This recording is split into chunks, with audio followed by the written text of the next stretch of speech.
안녕하세요 여러분. 네, 제가 잠깐 기도하고 그리고 말씀 증거하는 시간 갖겠습니다.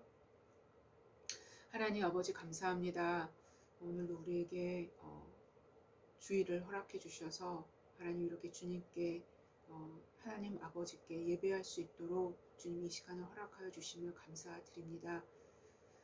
하나님 그렇습니다. 하나님 우리의 믿음의 가장 기초는 어떻게 보면은 우리의 믿음은 항상 언제나 우리 자신이 피조물됨을 인정하는 것에서부터 시작이 됩니다. 하나님 오늘 말씀도 하나님 그렇습니다. 하나님 우리가 참되게 우리 자신이 온전히 하나님의 피조물임을 인정할 때에만 하나님 주님의 섭리와 하나님 아버지 주님의 그 계획하심을 우리가 하나님 온전하게 받아들일 수 있습니다.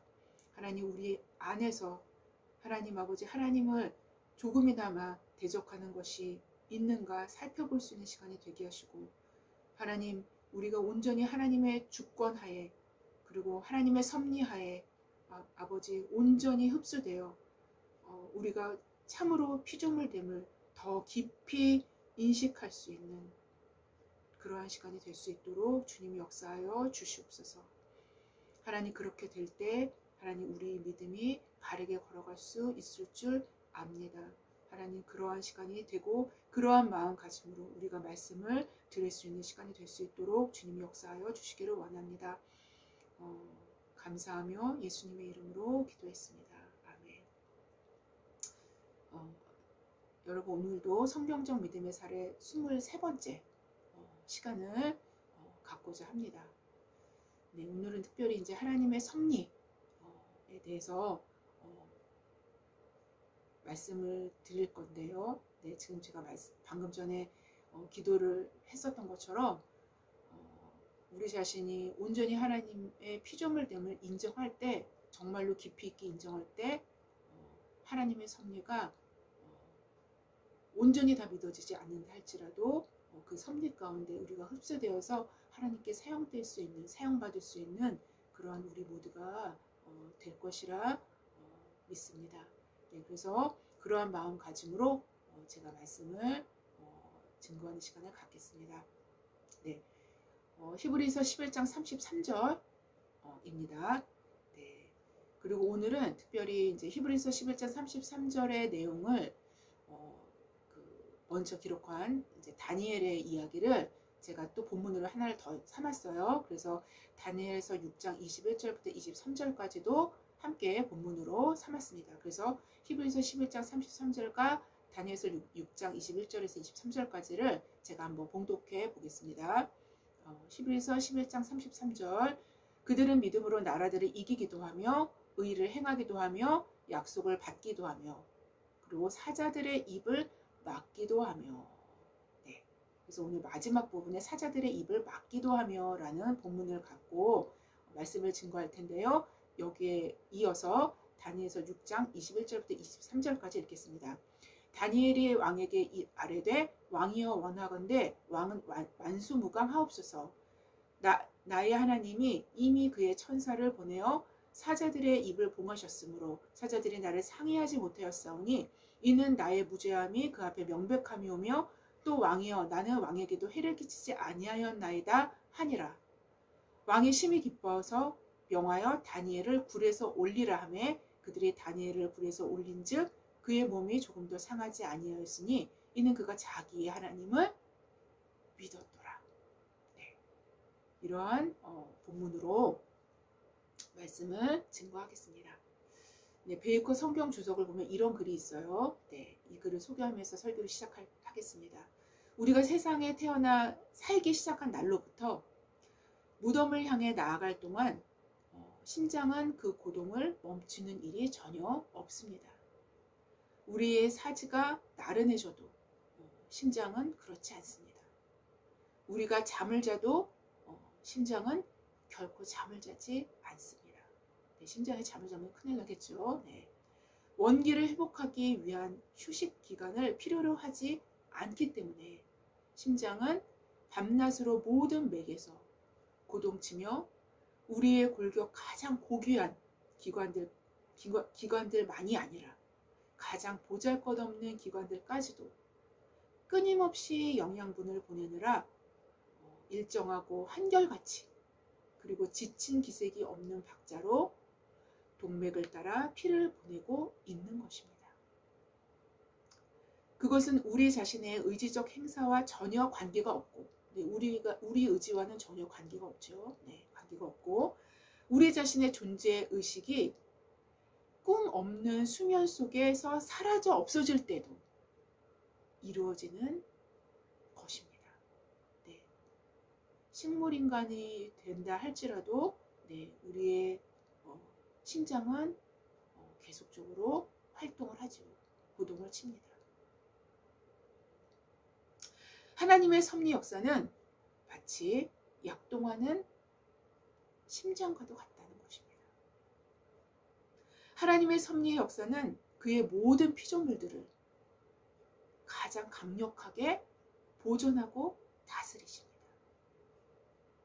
하나님의 섭리 역사에는 안식일도 없고 어떤 밤도 그것을 정지시키지 못하며 하나님은 그 수고로부터 쉬시는 법이 없으십니다. 라고 기록하고 있어요.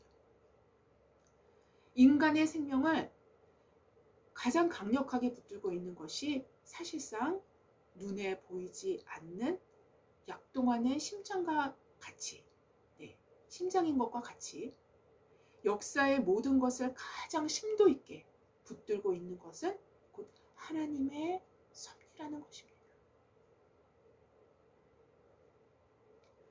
보이는 것들은 보이지 않는 것들로부터 말미암았음이며 또 보이지 않는 것으로 인하여 현재도 유지되고 있는 것입니다. 인간은 하나님의 섭리를 인정할 때에만 진정한 인간으로서의 자기 자리를 찾게 되는 것입니다. 그리고 그것이 보존됨의 법칙에서 벗어나지 않는 길이 되기 때문에 스스로를 파괴될 수도 있는 것들로부터 보호받을 수 있게 만들기도 합니다. 이것은 제가 지금 말씀드린 것은 보이지 않는 세계와 보이는 세계를 통합하는 원리에서 말씀을 드린 것입니다. 하나님의 세계는 보이는 세계만 있는 것이 아니죠. 보이는 세계와 보이지 않는 세계를 전체가 다 통합되어진 그 상태로 하나님의 섭리를 제가 말씀드리는 것입니다. 현 시대의 인간의 보존됨에 의문을 품을 수밖에 없는 시대적 상황들이 만들어지는 이유는 바로 하나님의 섭리를 인정하는 제 자리를 잃어버렸기 때문인 것입니다. 하나님의 섭리는 인류 역사에서 고동침으로 그분의 생명의 숨결은 인류의 역사의 큰 무대에서부터 시작하여 아주 작은 자의 삶까지, 한 개인의 삶까지, 세밀한 부분까지, 아주 세밀한 부분까지죠. 그렇게 흐르고 있다는 것입니다. 바로 이러한 하나님의 섭리, 그리고 하나님의 경륜 등으로 표현될 수 있는 하나님의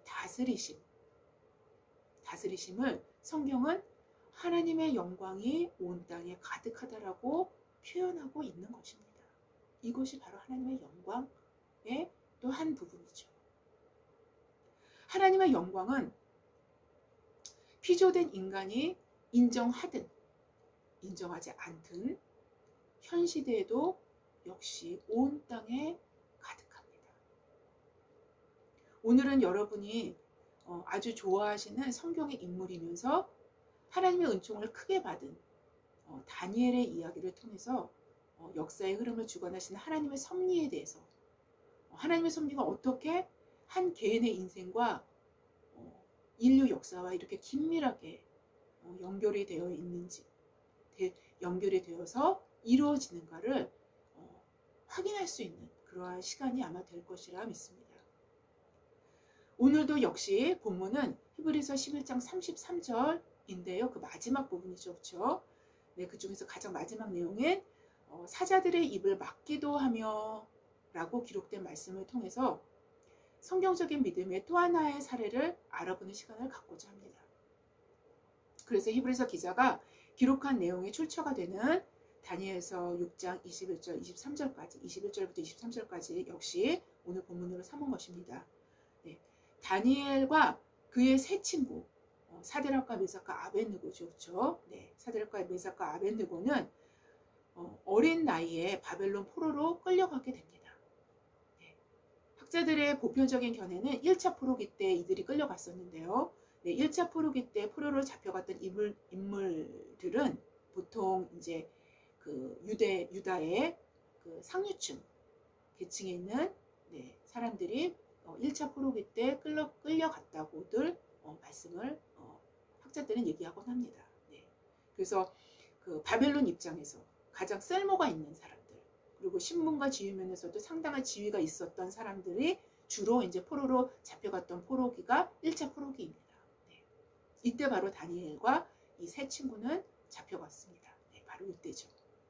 어린 유다 출신의 다니엘과 그 친구들은 하나님의 섭리 안에서 바벨론 정책상 왕궁에 들어가 그들의 학문과 문화를 배움으로 바벨론의 특혜를 받아 완전한 친바벨론 사람들로 키워지도록 요구받게 되어진 것입니다. 네. 이 오랜 고대에도 이런 정책들이 있었습니다. 네.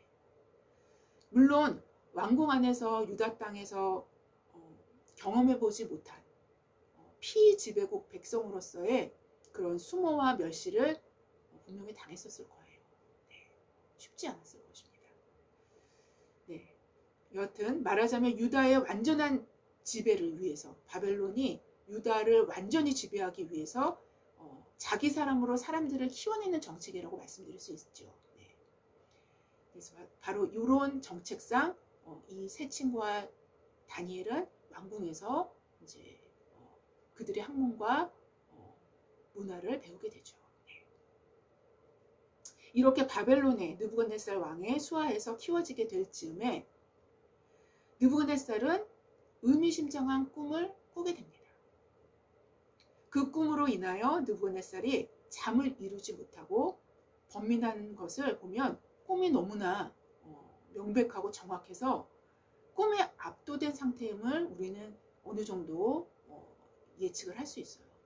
네, 꿈이 너무너무 아주 너무 확실하고 너무 선명하고 너무 정확하게 꿈이 꾸어지며 그 꿈이 자기 생각에서 계속 그 꿈을 생각하게 되죠. 그렇죠? 네. 바로 이러한 꿈이라는 거죠. 이러한 꿈을 이 느부갓네살 왕이 꾸게 됩니다. 네. 그런데 정작 그 꿈이 의미하는 바는 전혀 알 수가 없었다는 거예요. 이게 뭘 의미하는 건지. 물론 이제 이 꿈이 보통 꿈이 아니라는 거는 꿈을 꾸는 사람들은 직감할 수 있습니다. 네. 특별히 하나님으로부터 내려온 꿈들은 너무나도 선명합니다. 10년이 지나도 20년이 지나도 30년이 지나도 이 꿈이 생생하게 그냥 그대로 남아있어요. 네. 보통 하나님이 주신 꿈은 그렇습니다. 네. 근데 여하튼 이 분명히 보통 꿈이 아닌 꿈임을 알았음에도 그 뜻은 해석할 길이 없었다라는 것이죠. 도대체 이게 분명히 의미심장한 꿈인데 이 꿈이 뭘 의미하는지 해석을 못하는 거예요. 이 왕이. 역사 가운데 막강한 절대 권력과 힘을 소유하고 있었던 느부갓네살 왕은 근데 이게 나름대로 지혜가 있었던 사람이었어요. 네. 본인이 꿈을 이야기한 후에 누군가에 의해서 그 해석을 듣는다라는 것은 그 해석 자체가 가짜인지 진짜인지를 가짜로 꾸며낸 것인지 진짜인지를 해석하는 부분에 있어서도 또 문제가 발생할 수 있다는 거죠. 그리고 분명히 거짓으로 꾸민 해석인지를 분별할 수 없을 것임은 분명한 사실이 되는 거예요. 그렇지 않겠어요? 왕은 정확히 점술가들과 술사들의 일반적인 관행들을 꿰뚫고 있었던 사람이었으면 분명해요. 느부갓네살이. 네. 그래서 그 느부갓네살은 본인의 꿈 내용을 숨깁니다. 누구에게도 그 꿈의 내용을 말하지 않고 되려 그 꿈 내용까지 맞춰보라고 명령을 하게 됩니다. 그 꿈 내용을 정확히 맞추는 바로 그 자가 그 해석도 아주 정확하게 할 수 있는 자임을 이 느부갓네살은 알고 있었다는 거예요. 굉장히 지혜롭죠, 그렇죠? 네. 그 꿈을 얘기를 했는데 그 꿈을 지멋대로 해석하고 그게 진짜 해석인 것처럼 막 둘러댈 수도 있지 않습니까? 네, 이것을 방지하기 위해서 느부갓네살은 이렇게 명령을 한 거예요. 지혜롭죠. 바로 궁 안의 술사들과 점술가들은 이러한 왕의 해괴한 진짜 이상한 명령 때문에 난리가 난 거예요. 왕이 억지를 부리는 것처럼 생각했던 것이죠. 이 왕이 억지를 부린다, 왕이. 모두들 왕의 엄명으로 죽음을 면치 못하게 되는 상황이 벌어진 것입니다. 왜냐하면 느부갓네살 왕은 너희가 만일 이 꿈을 내게 알게 하지 아니하면 너희를 처치할 법이 오직 하나이니 이는 너희가 거짓말과 망령된 말을 내 앞에서 꾸며 말하며 때가 변하기를 기다리려 함이라 라고 말하면서 꿈의 내용을 말하지 못할 시에는 바벨론의 모든 지혜자들, 즉 술사들과 점술가들을 모두 죽음을 면치 못할 상황으로 만들 것임을 명령했기 때문인 거예요. 이러한 상황에서 등장한 사람이 바로 다니엘이에요. 네, 바로 이러한 상황에서 다니엘이 등장합니다. 다니엘은 왕의 기가 막힌 명령 앞에서 시간을 요구하면서 자신의 하나님께 기도하게 됩니다. 그때 하나님은 왕의 그 은밀한 꿈을 선명하게 다니엘에게 보여주시고 그 해석까지 말씀해 주십니다. 왕의 꿈 자체가 인류 역사를 상징화한 것이며 완전한 하나님 나라의 도래와 그리고 마지막 때의 그리스도의 통치까지 아주 상징적으로 계시된 꿈이었어요. 그 꿈이. 그러니까 이게 보통 꿈은 아니었죠. 엄청난 꿈이었습니다. 바로 이것을 다니엘에게 하나님께서 보여주신 것입니다. 여하튼 다니엘이 말하는 꿈의 내용과 그 해석을 듣고 느부갓네살은 다니엘에게 엎드려서 절하게 되는 상황까지 벌어지게 되는 것입니다. 이 또한 꿈의 내용이 압도되었듯이 그 해석에 완전히 압도된 거예요. 왕이.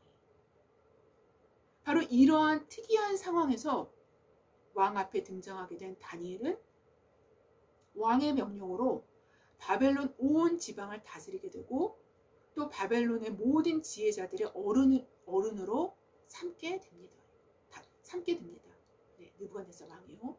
이렇게 바벨론에서 다니엘은 왕의 직속 총리로 관직이 있게 됩니다. 그런데 바벨론이란 나라는 느부갓네살 왕의 아들인 벨사살 왕 때 메데바사에 의해서 하루 만에 패망을 하게 되죠. 네, 이게 BC 539년입니다. 네. 그리고 바벨론 왕국을 메데바사 왕인 다리오 왕에 의해서 그대로 인수가 되게 됩니다. 또 그런데 메데바사 제국의 왕인 다리오는 바벨론의 신하들 중에서 다니엘을 그대로 등극해서 메데바사 왕국의 관원으로 채용을 하게 됩니다. 예, 그대로 쓰게 돼요. 바벨론이란 제국은 망했지만 이 다니엘이라는 한 사람은 망하지 않은 거예요. 제국이 바뀌었는데도 다니엘은 그대로 이 총리 자리를 어떻게 보면 유지하게 된 겁니다. 다니엘은 한 사람은 역사의 다음 무대를 장식하게 될 메데바사 제국의 대신으로 또다시 등극을 하게 된 것입니다. 역사의 큰 흐름을 주관했던 두 큰 제국을 아우르는 관직을 맡게 된 것이 바로 이 다니엘이죠. 그렇죠? 바로 이런 과정에서 다니엘은 메데 바사 제국의 기존에 있었던 대신들 사이에는 눈의 가시처럼 보여질 수밖에 없었다라는 것이죠. 이게 당연한 거예요. 네. 특별한 왕의 총애가 되려 그를 위험에 빠뜨릴 수 있는 여지를 남겨놓은 것이라 할 수 있습니다. 바로 이러한 컨텍스트에서 오늘 본문의 사제골 사건이 벌어지는 것입니다. 제가 전에도 설교 때 한번 말씀드린 적이 있었는데요. 메데바사 제국의 원년에는 고레스 왕의 통치로 알려져 있습니다. 네. 요거는 그 에스라 1장에서도 나오고 역대하 마지막 부분에서도 나옵니다. 네. 즉 고레스 왕에 의해서 칙령이 발표된 후에, 고레스 칙령이죠. 네. 유다의 모든 노예들을 해방하는 칙령이죠, 말하자면. 네. 그 칙령이 발표된 후에 유다와 이스라엘 백성의 포로 귀환이 이루어지게 됩니다. 그런데 다니엘서 5장 30절부터 31절 이하에는 그날 밤에 갈대아, 바벨론이죠. 갈대아 왕 벨사살이 죽임을 당하였고 메대 사람 다리오가 나라를 얻었는데 그때 다리오는 60세, 62세였더라 라고 기록을 합니다.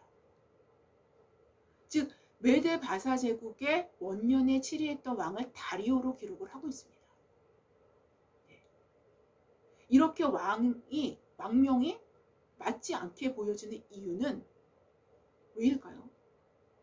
왜 다른 사람으로 기록을 하는 것처럼 보일까요? 네. 이렇게 왕명에 맞지 않게 보여지는 이유는 바로 고대 시대에는 개개인의 왕명이 있었는가 하면 왕을 높여 부르는 일반적인 왕의 칭호가 함께 존재했기 때문입니다. 그래서 어쩔 땐 이렇게 쓰고 어쩔 땐 저렇게 쓰고 막 그래요. 알고 보면 같은 사람이고 또 알고 보면 다른 사람이고 막 이렇게 됩니다. 이런 이유 때문에. 네. 즉 애굽의 바로가 개인의 왕명이 아닌 애굽 왕들을 높여 부르는 보편적인 왕의 칭호였었던 것처럼 또 아비멜렉은 블레셋 왕들의 보편적인 칭호였었던 것처럼 말입니다. 네. 이처럼 다리오는 메데 바사 제국의 왕들을 높여 부르는 보편적인 칭호라고 말씀드릴 수 있다는 것입니다. 이것이 학자들의 견해예요. 네. 그래서 왕명이 맞지 않게 보여질 수도 있는 문제였었던 것입니다. 왜냐하면 메데 바사 비문에 보면 비문에 최소 5명의 바사 제국의 왕들의 이름을 모두 다리오라고 기록을 하고 있기 때문이에요. 네. 이것이 이제 고고학자들에 의해서 확인이 된 거죠. 이것은 우리가 일반적으로 알고 있는 메데바사 제국의 왕들을 보통 이제 그 6-7명 정도로 제가 알고 있는데요. 네. 이 6-7명쯤 되는 메데바사 제국의 왕들 중에 반이 넘는 거죠. 거의 대부분이죠. 6-7명 중에서 5명이 동일한 칭호로 불려졌다는데 있다라는 것입니다. 그러니까 가능성이 굉장히 높죠. 그렇죠? 네. 이런 이유로 다니엘서 6장 28절의 말씀은 다니엘서 6장 28절에 뭐라고 나옵니까? 네. 이 다니엘이 다리오 왕의 시대와 바사 사람 고레스 왕의 시대에 형통하였더라라고 기록이 되어 있는데 요거는 강조어법이라고 또 표현될 수 있다는 겁니다. 왜냐하면 요거를 해석을 또 이렇게도 할 수 있대요. 이 다니엘이 다리오 왕의 시대, 즉 바사 사람 고레스 왕의 시대에 형통하였더라라고 번역도 가능하다고 합니다. 번역상으로는. 그렇기 때문에 이게 동일한 사람을 강조해서 2번을 언급한 그런 내용일 가능성도 충분히 있다는 것이죠. 네. 그래서 여하튼 고고학자들의 발견에 의하면 그렇습니다. 이런 고고학자들의 견해를 받아들인다면 다니엘서 5장 31절의 다리오는 유다의 포로 귀환을 가능하게 했던 고레스 왕으로 볼 수 있다는 것입니다. 뿐만 아니라 오늘 본문에 나오는 메데 바사 왕 역시 고레스 왕으로 볼 수 있다는 것을 전에도 말씀드린 적이 있었던 것 같습니다. 네. 이런 컨텍스트에서 우리는 사자굴 이야기를 다시 한번 볼 필요가 있다는 것이죠. 다니엘은 바벨론 제국뿐만 아니라 그 다음 제국인 메데바사 제국의 최고 관원으로 왕으로부터 지목된 이후에 메데바사 제국의 기존 세력은 스스로가 만든 대립선으로 다니엘의 흠을 찾고자 혈안이 되게 만들었고, 이들의 모함은 다니엘을 하나님의 율법에서 근거하지 않으면 고발할 수 없다라는 시점까지 가게 되게 만듭니다. 그래서 3일 동안 누구든지 왕 외에 어떤 신에게나 사람에게 무엇을 구하면 사자굴에 던져 넣기로 한 금령을 정하게 되고, 왕은 그 금령에 도장을 찍고 말게 됩니다. 다니엘은 이 조서에 왕의 도장이 찍힘을 알고도 자기 집에 돌아가서는 예루살렘으로 향한 창문을 활짝 열고 전에 하던 대로 하루에 3번씩 무릎을 꿇고 기도하며 그의 하나님께 감사하기를 멈추지 않습니다. 다니엘은 하나님과의 관계를 손상시키게 되거나 그 관계를 파괴할 수 있는 문제 앞에서는 절대로 사람들과 타협선을 두지 않았음을 우리는 이것을 통해서 볼 수 있게 되는 것이죠. 우리 시대에는 반대적인 상황들을 만들어가기도 하는데요. 하나님의 관계는 손상될지언정 중요한 인간관계, 즉 현실적으로 자신에게 절실한 이득을 줄 수 있는 관계는 절대로 손상시킬 수 없음을 확실히 한다는 것입니다. 이게 현대인들의 특징 중에 하나이죠. 사실 바로 이러한 이유 때문에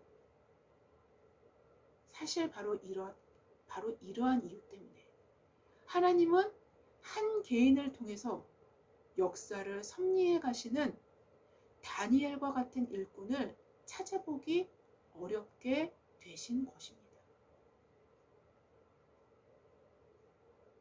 다니엘의 이러한 선택은 현대인들의 눈으로는 우둔하고 또 고지식하기만 한 지혜 없는, 유두리 없는 선택으로 치부되어 버리기 십상인 것임을 현대를 살아가는 누구든 우리는 알 수가 있어요. 그럼에도 우리는 왜 다니엘을 부러워하며 다니엘과 같은 지혜를 그토록 원하고 있는 걸까요? 이상하지 않나요, 여러분? 이것이 다니엘의 지혜의 핵심부에 있는 바로 그것인데 말입니다. 그 핵심부엔 그 어떤 상황에서도, 사자굴에 들어갈 수 있는 급박한 상황에서조차도 하나님과의 관계는 손상될 수 없음을 확실히 하는 그의 경외함이 있었다라는 것입니다. 그 핵심부에.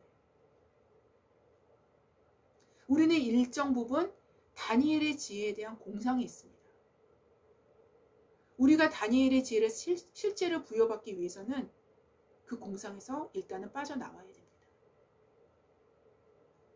그 지혜의 핵심부에는 사람들의 눈이 우리를 우둔하다고 책망해도 하나님을 선택하는 것에 있는 것입니다. 그 지혜는. 그 지혜의 핵심부엔 사람들의 눈이 우리를 고지식하다고, 앞뒤 꽉꽉 막혔다고 조롱해도 하나님을 선택하는 것에 있다라는 것입니다. 그 지혜는. 그 지혜의 핵심부에는 하나님에 대한 경외와 사랑의 온전한 형태가 존재하는 것입니다. 다니엘 9장에는 다니엘의 민족을 위해 기도를 하는 기도의 내용이 소개되죠. 이 다니엘서 9장 기도는 굉장히 유명한 기도입니다. 여기서 기도의 첫 소절에 그의 신앙의 핵심이 먼저 탁 터져 나옵니다. 내 하나님 여호와께 기도하며 자복하여 이르기를, 크시고 두려워할 주 하나님, 주를 사랑하고 주의 계명을 지키는 자를 위하여 언약을 지키시고 그에게 인자를 베푸시는 이시오 라고 그의 기도를 시작합니다.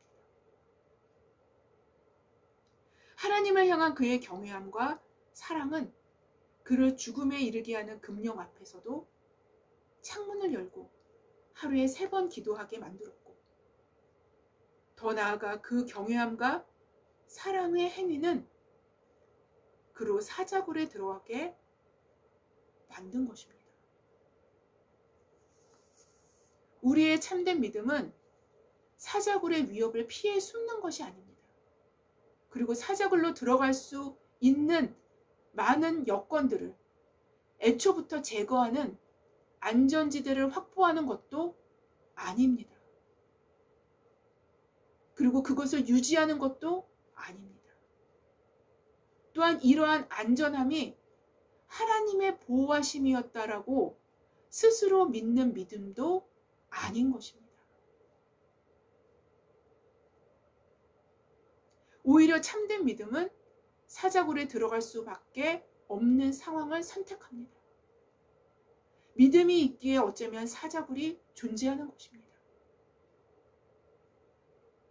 이것이 히브리서 기자가 말하는 믿음의 특징 중에 아주 중요한 특징 중에 하나이기 때문입니다.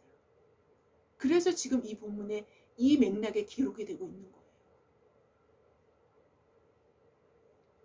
여하튼 사자굴로 향하는 다니엘은 다니엘이라고 두렵지 않았겠습니까? 이 육신 몸뚱아리를 입고 있는데 그 역시 육신을 가진 인간이었으며 자연적으로 육신을 가진 인간이라면 겪어내야 할 큰 두려움 앞에 선 것입니다. 그러나 그 자연적인 두려움보다 그는 자기의 하나님을 믿었음을 성경은 기록합니다. 두려움이 없었던 것이 아니라 믿음으로 두려움을 제압한 것입니다. 아니, 두려움 앞에서도 하나님을 더욱 힘있게 의지한 것입니다. 그 두려움보다 더 크신 하나님을 두려워했기 때문인 것입니다. 이것이 믿음입니다. 다니엘서 6장 22절 이하에 다니엘은 다리오 왕에게 이렇게 증언합니다. 나의 하나님이 이미 그의 천사를 보내어 사자들의 입을 봉하셨으므로 사자들이 나를 상해하지 못하였사오니 라고 기록합니다. 시편 34편 7절에는 이렇게 말씀하시죠. 여호와의 천사가 주를 경외하는 자를 둘러 진치고 그를 건지시는도다. 바로 믿는다라는 아주 포괄적인 의미가 아닌 성경이 말씀하시는 성경적 믿음을 규정할 때 여러 가지 의미 중에 중요한 한 가지는 곧 믿음은 하나님을 경외하는 것이 믿음이라는 것입니다. 다니엘의 경외함은 곧 천사로 하여금 사자들의 입을 봉하게 만들었던 것입니다. 이렇게 사자굴 사건을 포함한 다니엘의 삶은 다리오 왕, 즉 고레스 왕에게 엄청난 영향력을 주었을 수밖에 없었고, 이러한 영향력은 왕의 행동을 통해서 우리도 충분히 확인할 수 있습니다. 어쩔 수 없이 금령의 도장을 찍은 왕은 다니엘이 사자굴에 들어간 후에 아예 잠을 못 자요. 네? 잠을 이루지 못하고 밤이 새도록 금식하고 밥도 못 먹습니다. 왕이.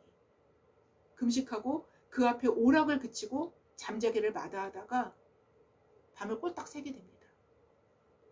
그러다가 새벽녘이 되어 급히 사자굴에 직접 찾아가 슬피 소리질러 다니엘을 부르는 그의 모습에서 우리는 분명히 확인할 수 있습니다. 고레스 왕의 칙령, 에스라 1장 1절부터 나옵니다. 고레스 왕의 칙령과 오늘 본문과 연결된 다니엘서 6장 25절부터 27절까지는 다니엘의 영향력을 고스란히 담아내고 있음이 확인됩니다. 고레스는 단순히 기적을 목격한 후에 잠시 여호와 하나님을 인정한 정도가 아니라 이 사람은 그냥 잠시 와, 그 신은 엄청난 신이네. 그러면서 그 신의 그 강력한 그 힘을 인정한 그 정도가 아닙니다. 여러 신 중에서. 예. 인정한 정도가 아니라 그는 자신의 신앙의 대상으로 받아들였을 가능성을 내포하고 있는 글이 바로 네, 고레스 칙령이에요. 네. 그리고 오늘 본문입니다. 가능성을 내포하고 있어요. 다니엘서 6장, 오늘 본문이 아니라 6장 25절부터 27절까지 네, 내용을 보면 네, 자신의 신앙의 대상으로 받아들였을 가능성을 내포하고 있습니다. 하나님은 포로로 잡혀간 한 사람, 다니엘을 통하여 민족의 포로 귀환을 이끄는 하나님의 섭리의 도구로 사용하신 것입니다. 그가 특별히 포로 귀환을 위해서 많은 일을 주도적으로 한 것은 우리는 성경을 통해서 확인할 수가 없어요. 찾아볼 수가 없습니다. 뭐 포로 귀환을 돕기 위해서 뭐 굉장한 많은 일을 한 게 아닙니다. 그러나 중요한 것은 그 자신이 하나님과의 관계를 무엇보다도 우선시했고 여기에 대해서는 타협점을 두지 않았다라는 것입니다. 온전히 하나님만을 섬기고자 했을 때 우리는 많은 상황적인 어려움에 부딪히게 되지만 사실상 이 부딪힘은 기적의 전조가 된다는 것입니다. 바로 이러한 사건들이 모여서 고레스의 칙령을 선포할 수 있게끔 그 상황들이 주어지게 된 것입니다. 우리는 여기서 하나님의 섭리의 또 다른 측면을 생각해 볼 필요가 있습니다. 하나님의 섭리는 인간으로서는 그의 세계 운영하심의 운영하심의 일부만을 알 수밖에 없습니다. 인간으로서는. 인간은 언제나 하나님의 옷자락 끝만 인식할 수 있을 뿐이죠. 하지만 다니엘은 있을 뿐입니다. 다니엘은 사자굴에서 기적적인 도움을 받습니다. 이러한 기적은 지금까지 제가 말씀드린 그대로 하나님의 섭리 안에서 더욱 큰 목적을 위해서 기여하게 됩니다. 지금까지 제가 말씀드렸던 것처럼요. 네. 아주 큰 목적을 위해서 기여하게 됩니다. 그러나 여러분, 로마 시대의 그리스도인들, 초기 그리스도인들이죠. 초대교회 그리스도인들이죠. 로마 시대의 AD 1세기부터 3세기까지의 그리스도인들 한번 상상해 보십시오. 생각해 보십시오. 그들은 어땠습니까? 네. 스테디움에서 사자들의 밥이 되었어요. 여러분은 이거를 어떻게 생각하십니까? 이들에게는 왜 하나님께서 다니엘처럼 사자들의 입을 봉하지 않으셨을까요? 그들은 잔인하게 죽어갔습니다. 동료 그리스도인들이 사자의 입속에 들어가 먹혀 죽거나 사자의 발톱에 찢겨 죽는 상황들을 목도하면서 겁에 질린 상태로 자신도 그렇게 죽어갔어요. 그럼에도 그들은 마지막 죽는 순간까지 하나님을 배반하지 않았고 하나님을 찬양했고 구태여 그 상황을 모면하러 들지 않았습니다. 바로 이런 류의 믿음을 히브리서 기자는 11장 마지막 부분에 쭉 수록을 하고 있습니다. 하나님은 다니엘과 한편으로는 로마 시대의 그리스도인들을 다르게 취급하는 것이 결코 아닙니다. 이들 모두 믿음으로 하나님을 영원롭게 했고 어려운 상황 속에서 결코 쉽지 않은 자신의 생명과 바꾸는 믿음을 선택한 것입니다.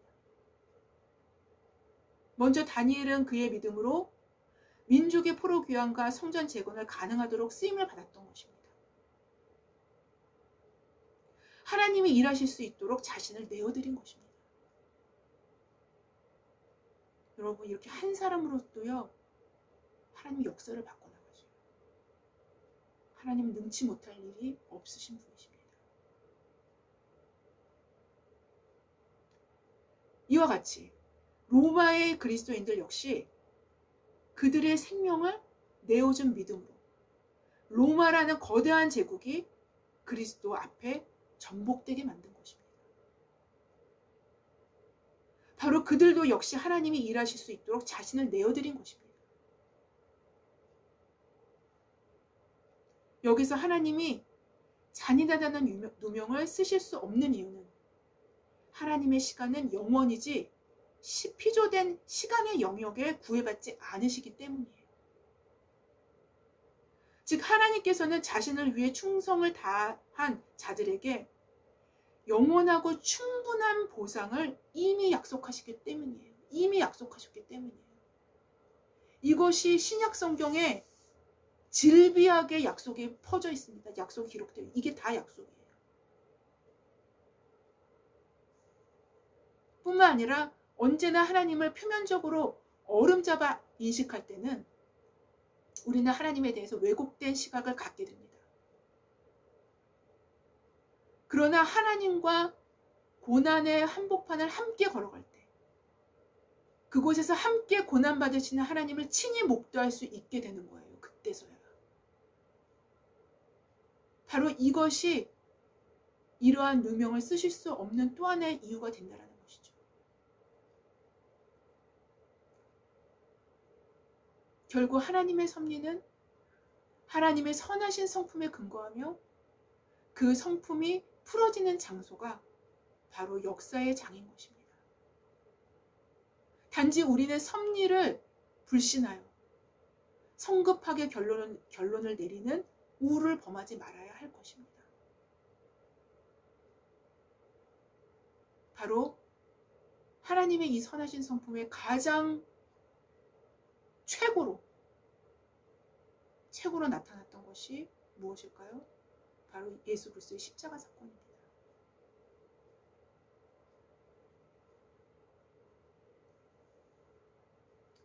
하나님의 섭리와 경륜, 그분의 다스리심은 모두 종말론을 향해서 조화되고 조합되고 맞춰지기 때문에 지금 인간이 알 수 없는 그리고 인식되기 어려운 부분들은 그날이 될 때까지 하나님의 선하심을 믿는 믿음으로 메꿔지게 하는 것 역시 성경적인 세계관이 될 것이기 때문입니다.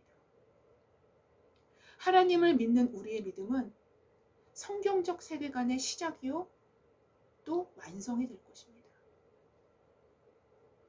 우리 스스로가 남자로 태어날지 여자로 태어날지 혹은 백인으로 태어날지 흑인으로 태어날지 황인으로 태어날지 혹은 가난하게 태어날지 부자로 태어날지를 결정할 수 없듯이 우리가 하나님의 섭리를 취사 선택할 수 없다는 것입니다. 그리고 임의로 조정할 수도 없고 임의로 막을 수도 없고 만들어낼 수도 없는 것입니다.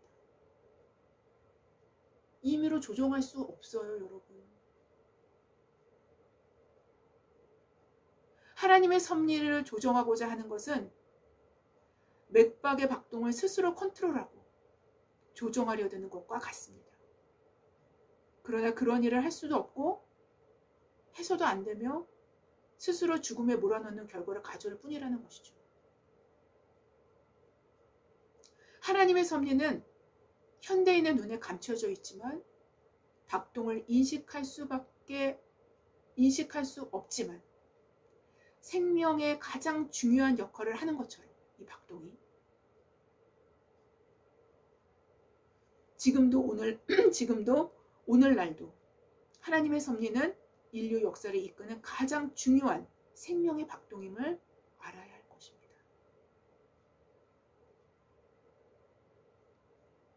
다니엘은 이러한 하나님의 섭리의 흐름을 타고 그 안에서 믿음으로 사자의 입을 막은 것입니다. 그 하나님을 믿었더라 라고 성경은 기록하죠.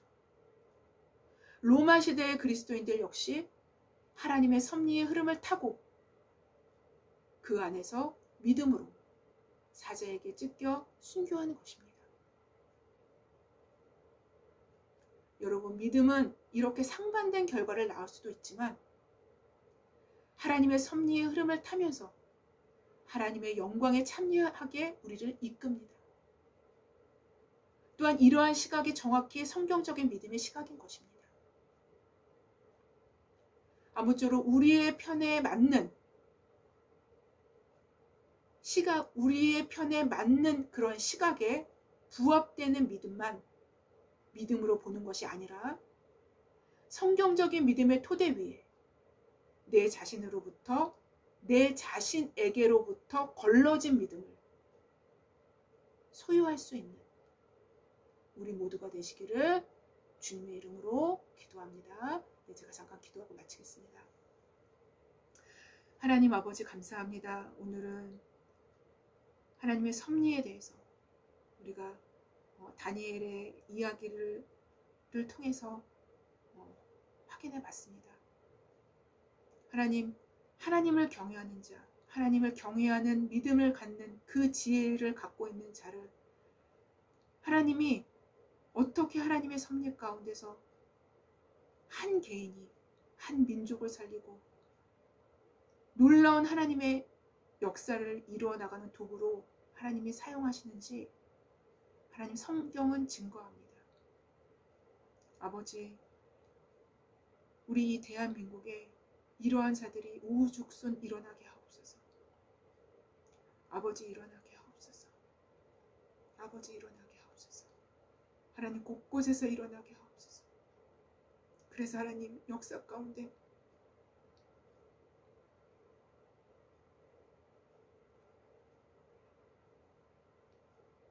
아버지의 뜻을 성취할 수 있는, 아버지의 섭리를 이루어갈 수 있는 도구로 사용되는 일꾼들을 하나님 세워주옵소서. 감사하며 예수님의 이름으로 기도했습니다.